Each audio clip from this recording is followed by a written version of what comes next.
네, 시청자 여러분 안녕하십니까? 최근 미세먼지에 대한 걱정이 많으실 텐데요. 세계 최고 수준의 초미세먼지 저감 기술이 국내 연구진에 의해서 개발돼 실증까지 완료가 됐습니다. 바로 한국에너지기술평가원의 지원이 있었기 때문인데요. 미세먼지 저감은 물론이고 깨끗하고 안전한 에너지 기술 개발을 위해서 앞장서는 곳입니다. 오늘 더 리더에서는 한국에너지기술평가원 임춘택 원장을 모시고 에너지 패러다임의 전환과 또 우리나라 에너지 산업이 나아갈 방향에 대해서 이야기 나눠보도록 하겠습니다.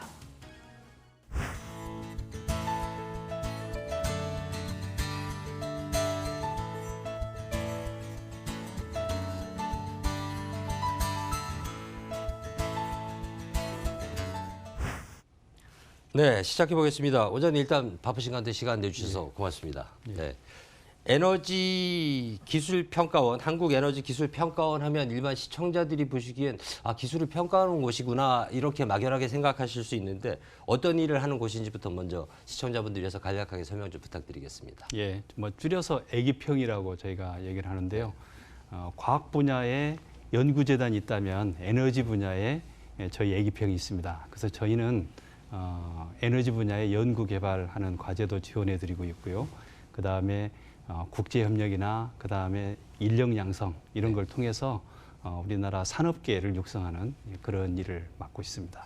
네, 알겠습니다. 임기를 이제 원장 취임하신 지 1년 반 정도가 지금 지났나요? 예. 네, 그동안에 어떤 성과들이 있었는지 하고 또 소회도 좀 말씀 좀 해주십시오. 예. 저희 애기평은 우리 정부의 미래 비전인 혁신적 포용국가, 즉 혁신과 포용 이 두 가지 가치를 구현하기 위해서 노력해왔다. 이렇게 말씀을 드릴 수 있겠습니다. 네네. 그래서 혁신 면에서는 저희가 국내 최초이면서 세계 최초로 온라인 메타 순환평가라는 그런 연구 개발 평가에 있어서 혁신을 저희가 이뤄냈고요. 그리고 양극형 연구 개발 제도를 저희가 처음으로 도입했고, 그리고 투트랙 인사 제도하고 또 에너지 학교라는 걸 저희 자체적으로 만들어서 인력 양성에 있어서도 패러다임을 바꾸는 그런 일들을 했습니다. 그리고 포용 면에서는 저희가 포용 헌장이라는 걸 제정을 해서 현재 운영을 하고 있고요. 그래서 일체의 차별과 편견을 배제하고 그리고 소수 약자를 보호하는 그런 일에 저희가 앞장서서 지금 하고 있고요. 그리고 포용 운영 자문위원회를 저희 구성을 해서 우리 그 원내에 소수 약자를 포함해서 전 구성원이 운영에 관여할 수 있게 그렇게 지금 하고 있습니다. 예. 네, 그렇군요. 요즘 들어서 특히 많이 듣는 얘기가 우리나라뿐만 아니라 전 세계적으로도 그렇고 이제 에너지를 전환하는 추세잖아요. 재생에너지로 전환을 하고 있는데 이 개념들에 대해서 아직도 조금 모호해하고 계신 분들이 있을 것 같고, 그런데 에너지 전환의 필요성, 그다음에 어떤 추세에 우리가 와 있는지 그런 부분에 대해서 자세히 설명 좀 부탁드리겠습니다. 그 에너지 전환이란 말이 사실 좀 어려운데요. 네네. 사실 인류가 80만 년 전에 불을 사용하면서부터 인류는 꾸준하게 에너지원을 바꿔왔습니다. 네네네. 아주 옛날에는 이제 나무나 숲을 이런 걸 오랫동안 써오다가 그래서 이제 석탄이 발견되거나 석탄도 쓰고, 그리고 이제 석유가 발견되면서 석유도 쓰고 가스도 쓰고 이제 그렇게 이제 지하 자원에 의존해서 해오다가 이제 최근 들어서는 이제 기술이 이제 에너지 중요한 그 패러다임이 됐습니다. 그래서 기술에 의존하는 대표적인 그런 에너지원이 원자력이 되겠고요. 그리고 최근에 이제 각광을 받고 있는 재생에너지도 이제 기술에 의존한 그런 게 되겠고요. 그래서 전반적으로 자연자원에 의존하던 에너지원에서 기술에 기반한 그런 에너지원으로 바뀌어 가고 있다 해서 이제 최근의 에너지 전환의 추세는 그렇게 이제 크게 말씀을 드릴 수 있겠습니다. 재생에너지를 기존에 없던 걸로 이제 새로운 에너지원으로 바꿔가는 과정에서 있다 보니까 아무래도 비용도 좀 많이 들어가고요. 그래서 일각에서 오해가 기왕에 있던 거를 구태여 비싼 돈 들어가면서 할 필요가 있느냐라고 하시는 분들도 있는데, 이 환경적인 측면에서 보면 꼭 반드시 가야 될 길인 것 같은데 이런 주장에 대해서 어떻게 설명을 좀 해주실 수 있을까요? 그 단순히 환경적인 이유 때문에 지금 에너지 전환이 되는 건 아니고요. 네. 가장 중요한 건 역시 경제성입니다. 경제성요. 그러니까 대개 이제 그 에너지 전환 관련한 오해 중에 하나가 원자력이 가장 싸고 좋은데 왜 원자력을 안 쓰고 비싼 재생에너지를 바꾸냐. 그런데 네네네. 그건 10년 전까지만 해도 그 말이 맞았습니다. 근데 지금은 그거 더 이상 맞지 않아요. 왜냐하면 지난 10년 사이에 큰 그 변화가 일어난 게 재생에너지의 단가가 굉장히 싸졌어요. 예를 들어서 태양광 같은 경우는 현재 3년의 절반씩 계속 가격이 떨어지고 있고요. 그다음에 에너지 저장 수단이 배터리도 3년의 절반씩 떨어지고 있고, 그리고 풍력 발전기도 10년의 절반씩 떨어지고 있는데, 네네. 반면에 과거에는 원자력 발전이 굉장히 쌌거든요. 그래서 1기가와트 기준으로 보면은 과거에는 한 1조 원 정도까지 싼 적도 있는데요. 지금은 6조 원 정도 합니다. 그것도 우리나라 굉장히 싸서 6조 원이고, 세계적으로 다른 나라는 거의 10조 원 이상 갈 정도로 굉장히 비싸졌거든요. 특히 후쿠시마 사고 이후로 안전이 강조되면서 네. 원전의 그 발전 단가가 굉장히 높아졌고요. 그래서 그동안 지어놓은 것을 빨리 폐기할 필요는 없지만 네네. 있는 것을 최대한 안전하게 오래 쓰는 것은 그 당연한 거고요. 그래서 그런 방향으로 가야 되지만 새로 짓는 것에 대해서는 이제는 경제성도 철저하게 따져서 봐야 된다. 그런 면에서 영국이 최근에 원전을 3조 3천억이나 원이나 투자해서 짓고도 중단하고 이제 대신에 풍력 발전을 이렇게 하게 되는 거라든가, 그다음에 독일이나 대만이 탈원전을 서둘러서 지금 하고 있는 그런 것이 단순히 환경만의 문제는 아니고 경제성이 근본적으로 그 원전이 나빠진 그런 상황이 있다. 반면에 재생에너지가 경제성이 굉장히 개선이 됐고, 그러면서 이제 친환경적인 거 이제 그런 것도 중요하고, 그다음에 사회적 수용성, 이게 또 굉장히 중요합니다. 이 네. 주민들이 반대하는 거라면 어떤 거든지 어렵거든요. 그래서 그런 면에서는 사실 재생에너지도 네. 여러 가지 난관이 있고, 그래서 그런 것들을 똑같이 이 모든 면을 다 놓고 여러 재생에너지를 포함해서 에너지원들을 전부 다 같이 봐야 된다. 예, 그렇게 에너지에 대해서는 결코 쉽지 않은 거다. 어떤 거든지. 네. 예, 그렇게 좀 말씀드릴 수 있겠습니다. 경제성 부분에서도 상당히 지금 이득이 생기는 그런 시국으로 넘어가고 있군요. 우리나라 같은 경우는 근데 재생에너지 이제 전환을 추진한 지가 그렇게 오래되진 않았고요. 속도도 정부가 지금 목표가 2030년까지 20% 비중을 채우겠다고 한 건가요? 예, 발전량은 20%죠. 발전량의 예. 20%. 예. 속도라는 부분, 그다음에 그 목표에 대비해서 우리가 달성 현황이랄까요? 지금 어느 정도까지 와 있는지도 좀 궁금하네요. 여러모로 우리는 굉장히 지금 뒤처진 상태라고 말씀드릴 수 있고요. 그러니까 세계적으로 놓고 보면은 지금 현재 전체 발전 중에 재생에너지가 차지하는 비중이 약 26% 정도 됩니다. 근데 우리나라는 아주 많이 평가하더라도 7% 정도. 7%요. 순수한 재생에너지원으로 치자면 5% 정도밖에 아직 안 되거든요. 네. 굉장히 우리가 수준이 낮고요. 네. 가까이 중국하고 비교를 해서 보면 중국은 우리보다 발전량이 한 10배 이상 많습니다. 네, 근데 그렇죠. 중국이 지금 거의 전체 발전의 4분의 1을 재생에너지 벌써 하고 있거든요. 그래요? 태양광, 풍력, 수력 네네. 요 세 가지가 이제 가장 중요한데 이거 중심으로 중국이 벌써 하고 있고요. 우리는 이제 2030년에 그 정도 목표지만 중국 같은 경우에 2050년도에 79%를 재생에너지 전부 바꾸겠다. 네. 참 다행이죠. 왜냐하면 미세먼지의 그 상당 부분이 이제 중국발인 건 사실인데 중국이 화력 발전이라든가 화력발전이죠. 다른 그 오염이 많은 그런 것을 대신에 재생에너지로 많이 이렇게 바꿔나가고 있다는 건 뭐 우리한테는 좋은 뉴스입니다만 네. 문제는 우리나라가 너무 지금 수준이 낮고 그리고 너무 속도도 느리다. 2030년 20% 한다고 해도 전 세계적으로는 굉장히 뒤처지는 그런 수준이고요.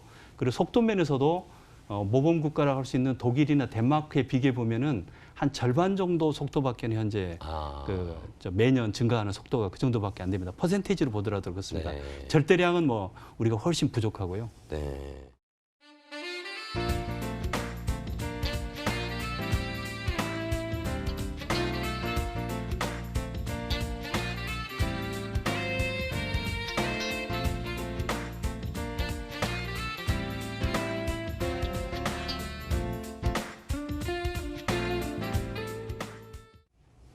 네, 그럼 이번에는 우리나라의 재생에너지 산업 현황에 대해서 보다 좀 구체적으로 살펴보겠습니다. 지금 그 새만금 지역의 재생에너지 클러스터, 이 혁신 거점을 구축하고 계신 걸로 알고 있습니다. 어떤 내용인지 말이 조금 어렵거든요. 쉽게 좀 풀어주십시오. 네. 쉽게 얘기해서 표준형 원자로나 석탄 화력 발전 1기가 1기가와트 정도 되거든요. 근데 새만금 지역의 그 간척지에다가 네. 태양광하고 풍력을 3기, 1기 네. 분량만큼 거기에 건설을 하고 있다. 그게 이제 새만금 지역의 지금 재생에너지 그 단지의 현황인데요. 네네네. 저희 애기평이 하고 있는 일은 네. 거기에 새만금 국가 실증 사업 추진단이라는 걸 저희가 애기평 자체에 만들어 가지고 네. 작년에 이제 그 대통령께서 거기 가셔서 네네. 이제 우리나라의 그 에너지 미래 비전이 바로 이와 같은 해상 지역에 네. 거대한 단지를 구축하는 거다. 그래서 여기서 나오는 재생에너지를 바탕으로 해서 네. 이른바 아리백 기업이라고 해서 순수하게 재생에너지 100%로 네네. 만 사용하는 그런 기업이어야만이 애플이나 구글 같은 데 지금 그렇죠. 수출할 수 있거든요. 네. 그래서 지금 우리나라는 지금 재생에너지가 부족해가지고 부족하죠. 그런 기업이 하나도 없어서 지금 삼성이나 LG나 이런 데가 이제 해외로 지금 나가서 그 공장을 건설하는 상황이거든요. 그래서 그런 걸 하루속히 국내 기업들이 국내에서 그런 기업 그걸 할 수 있게 그렇게 네. 만들자 해서 이제 시범적으로 이제 그 새만금이 이제 선택이 된 겁니다. 네. 그래서 새만금 지역에 이제 이와 같이 재생에너지가 4기가와트 정도 이렇게 들어서게 되면 이제 국내 기업들이 거기 가서 이제 그 제조를 할 수 있게 될 거고요. 네. 그러면 20년 동안 발전이 안 됐던 새만금 지역이 이제 그걸 계기로 해서 선순환적인 발전이 이루어지지 않겠느냐. 네네네. 기업들이 많이 들어오게 되고 그럼 에너지가 또 더 필요하게 되고 그렇죠. 또 그렇게 되면 거기에서 또 그 재생에너지를 풍부하게 공급할 수가 있고 그렇게 함으로써 또 저 기업들이 더 들어오게 되고 그리고 해외 기업 투자까지도 우리가 유치할 수도 있고 그런 여러 가지를 그 기대해 볼 수 있는 그런 네. 계기를 이제 좀 마련한 게 된 것 그렇군요. 같습니다. 우리나라가 이게 지리적으로 신재생 에너지를 하기 좀 적합하지 않은 곳 아니냐 이런 얘기들이 있는데 간척지 같은 경우는 대규모 태양광 시설들 지을 수 있겠군요. 외국처럼 뭐 사막에 크게 태양광 네. 패널 깔고 하듯이. 그 말씀하신 네. 가운데 그 부지 문제는 제가 네네네네. 조금 더 설명을 좀 네, 드리고 좀 싶은데요. 궁금해요. 네. 우리가 재생에너지 하는데 부지가 턱없이 부족하다. 네. 이제 그런 지적들을 많이 하는데 이제 재생에너지가 단점이 또 많이 있습니다. 큰 단점 중에 하나가 이제 부지 많이 차지하는 거 맞고요. 네. 그다음에 또 하나가 이제 간헐성이라는 문제라고 해서 이게 나왔다 안 나왔다 하는 문제. 그렇죠. 그렇지 않습니까? 네. 낮에만 태양광은 네. 허용이 비 되고 오는 날 밤에는 안 안 되고 되고 또 뭐 이런 거. 또 풍력도 바람이 불었다 안 불었다 그렇죠. 이렇게 하니까요. 이제 과거에 화력이나 우리의 주력인 가스터빈 그다음에 이제 원자력 이런 것은 그런 문제로부터 자유롭거든요. 전천후로 아무 때나 필요할 때마다 이게 하면 되니까 거기에 익숙해진 입장에서는 이게 굉장히 불편하죠.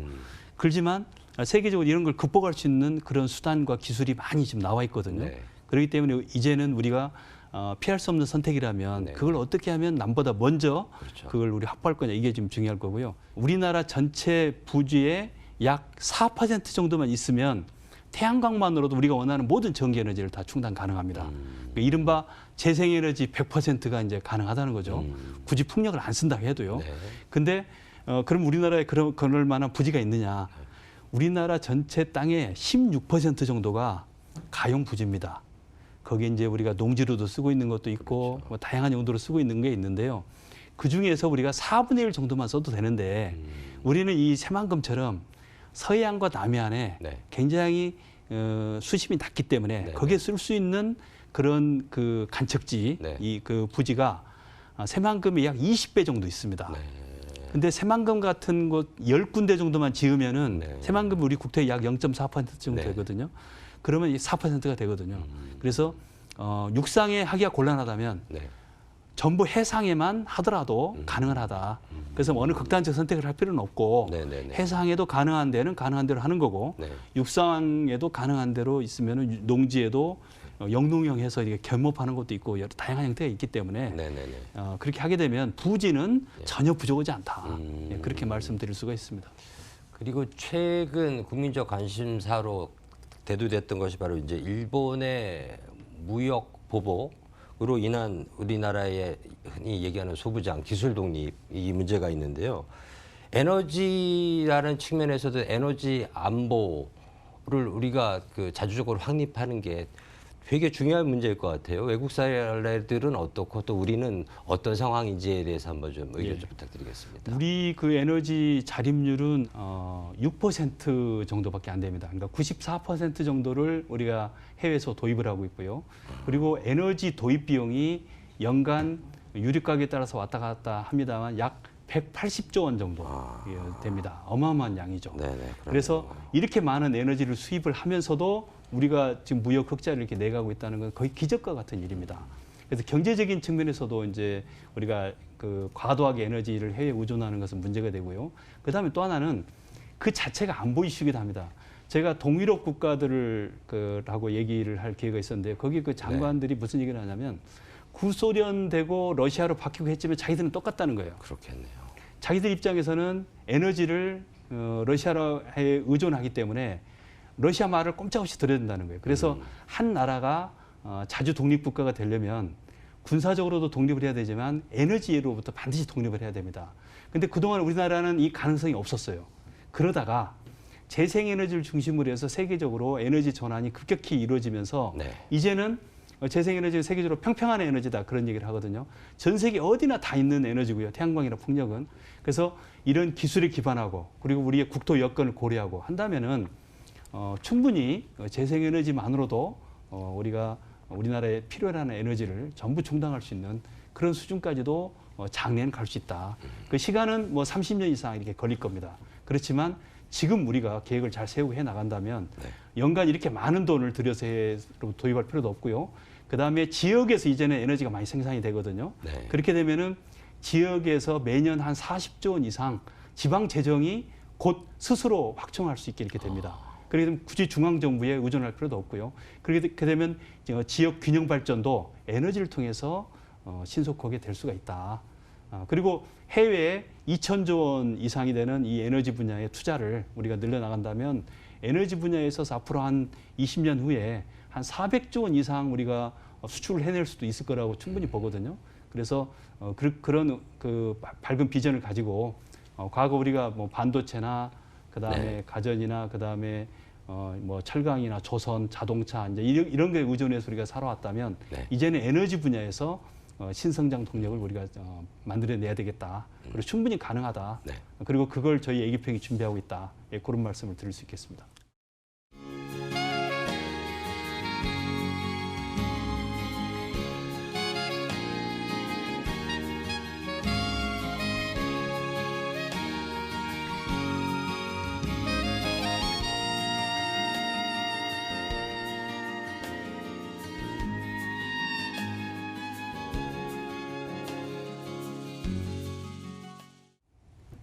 네, 이번에는 임주택 원장님께서 취임하신 뒤에 추진하신 그 성과 또 애기평의 전망 등에 대해서 좀 짚어보도록 하겠습니다.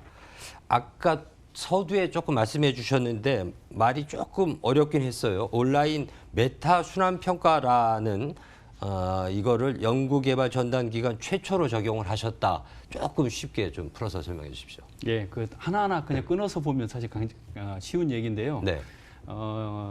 제가 애기평 원장으로 와보니까 저희가 평가하고 있는데 평가위원들한테 이제 누가 간섭을 안 하거든요. 그러다 보니까 평가위원이 무소불위가 돼 있어요. 그래서 평가위원이 평가하면은 그냥 그게 곧바로 그냥 그 결과로 이어지게 됩니다. 근데 이제 문제는 평가위원분들이 항상 저희 애기평까지 와서 평가를 해야 돼요. 그러다 보니까 우수한 분들이 저희 애기평까지 못 오는 그런 문제가 있습니다. 그래서 그 문제를 해결해야 되겠다. 그래서 저희가 온라인 평가를 바꿨습니다. 그래서 그냥 연구실에서 그리고 직장에서 곧바로 저희 애기평 과제를 평가할 수 있게 그렇게 이제 저희가 바꿨고요.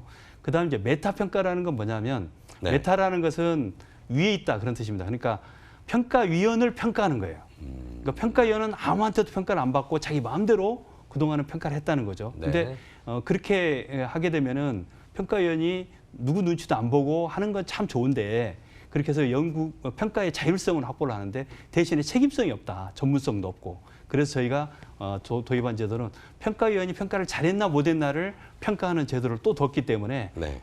그런 면을 저희가 이제 막을 수가 있게 됐고요. 그다음 순환 평가라는 게 뭐냐면 네. 지금까지는 저희 애기평이 쉽게 얘기해서 갑입니다. 네. 저희가 돈을 나눠주는 데기 때문에. 그렇죠. 근데 갑질 못 오게 아예 제도를 막았다. 그렇게 보시면 돼요. 무슨 얘기냐면 네. 평가위원을 평가위원장이 평가를 하고 평가위원장을 또 저희 애기평이 평가를 하고요. 네. 네. 저희 애기평은 과제 제안한 사람으로부터 평가를 받습니다. 아, 다시 또. 과제 제안한 사람 항상 을이었는데 이제는 저희를 평가하는 갑이 됐어요. 아, 그래서 이게 순환해서 평가한다. 네. 그래서 여기 이제는 더 이상 갑과 을이 없다. 그래서 수평적인 것도 민주적인 평가다. 이렇게 네. 말씀드릴 수 있고요. 네. 이게 이론이 아니고 이제 부분은 여기저기 있는 건데 이걸 전체를 묶어서 만든 건 저희가 세계 최초로 이렇게 제도를 만들었는데 이걸 작년 겨울에 처음으로 도입해가지고 네. 시험을 해봤고요. 그래서 결과가 좋아가지고 올해 상반기에 이걸 일부 분야는 대대적으로 실시를 해봤습니다. 그래서 문제가 없다. 네. 그리고 평가도 쉬워졌고 그리고 평가의 권위도 훨씬 높아지고 그렇게 했다. 이제 이런 게 확인이 됐고요. 예산도 상당히 절감됩니다. 그래요? 그래서 매년 한 15억 원 정도 네. 그 정도 예산도 저희가 절감을 할 수 있게 됐다. 그렇게 네. 말씀드릴 수 있습니다. 그렇게 평가 방식을 아주 객관성을 많이 이제 부여하는 식으로 개선을 하셨는데 또 추진하시는 거 보면 포용 경영도 상당히 강조하시거든요. 예. 포용 경영은 어떤 의미인지 궁금하네요. 예, 포용은 쉽게 얘기해서 소수 약자와 더불어 가는 것 네. 그렇게 얘기할 수 있거든요. 네, 근데 이 그래서 분야에서 소수가 누굴까 좀 궁금합니다. 네. 항상 있습니다. 그런가요? 소수자는 항상 있습니다. 그리고 소수자가 항상 약자는 아닌데요. 네네. 그리고 약자는 또 항상 있습니다. 어느 기관이나 다 있습니다. 네. 그래서 저희 그 직장에서는 일단 편견과 차별 네. 이게 이제 그 우리 기관의 운영을 가로막는 가장 큰 요인이다. 그래서 이걸 없앨 수 있는 30가지 해서 포용 헌장이라는 걸 저희가 제정을 해서 운영을 하고 있고요. 여기에 보면 이제 성차별, 나이차별, 뭐 지역차별, 종교차별 이런 걸 할 수 없게 하는 네. 걸 저희가 이제 해서 하고 있고요. 또 하나가 이제 포용적인 운영자문위원회를 저희 둬가지고 소수 약자가 포함된 사람들한테 매달 한 번씩은 제가 직접 인사 자문을 포함해서 중요한 저희 운영 자문을 제가 받는 걸로 지금 하고 있습니다. 알겠습니다. 그리고 마지막으로 이제 말씀을 들어봐야 되는데 이제 에너지 기술 평가원 애기평의 향후 계획, 그다음에 원장님의 포부랄까요? 남은 임기 동안에 그런 것들에 대해서 좀 말씀해 주십시오. 그 애기평은 한마디로 에너지 미래를 책임지는 그런 기관입니다. 에너지 관련된 여러 기관들이 있습니다만 저희는 에너지 전환을 선도하는 그런 기관으로 지금 자리를 매김을 하고 있습니다. 그래서 그동안 여러 가지 재생에너지 관련된 첨단 기술 개발 그리고 이 일을 사업화하고 그리고 산업을 육성해내는 그런 일에 있어서도 저희가 이제 적극 나서서 해왔는데요. 이제 앞으로 저희가 이제 주력해야 될 분야 중에 하나는 에너지 안전입니다. 그 에너지라는 것이 일반 산업과는 달리 굉장히 시설 규모가 크고 그렇게 해서 그 안전이 항상 위협받고 있고 네. 연구 개발하는 과정에서도 폭발 사고라든가 그다음에 낙하 사고라든가 이런 것들이 발생할 수가 있고요. 그리고 이 설치 운영되는 과정에서도 역시 이런 사고들이 계속 발생하고 있습니다. 그래서 이런 문제를 제도적으로 해결할 수도 있겠지만 저희는 그런 문제를 기술 개발을 통해서 근원적으로 해결하는데 저희가 주력을 하고 있습니다. 그래서 에너지 안전 면에서 우리 국민들의 그 생명과 재산이 지켜질 수 있도록 저희가 선진국 수준으로 업그레이드하는데 제 남은 하반기 그 임기를 제가 주력을 하려고 합니다.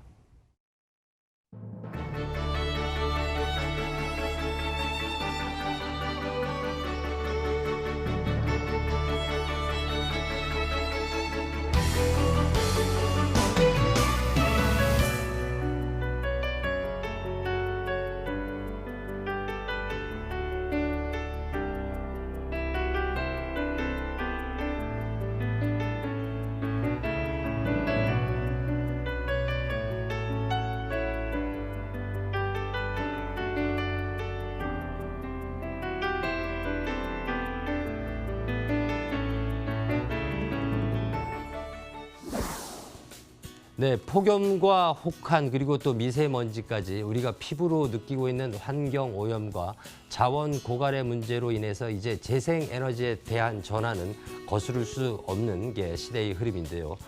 정부가 재생에너지 3020 정책을 추진하고 있죠. 대한민국 에너지 전환과 세계 최고 수준의 에너지 기술 경쟁력 확보를 위해서 노력하고 있는 한국에너지기술평가원의 성장을 기대해 보겠습니다. 오늘 함께 해주신 임춘택 원장님 오늘 말씀 고맙습니다. 오늘 말씀 자세히 잘 들었습니다. 감사합니다. 예.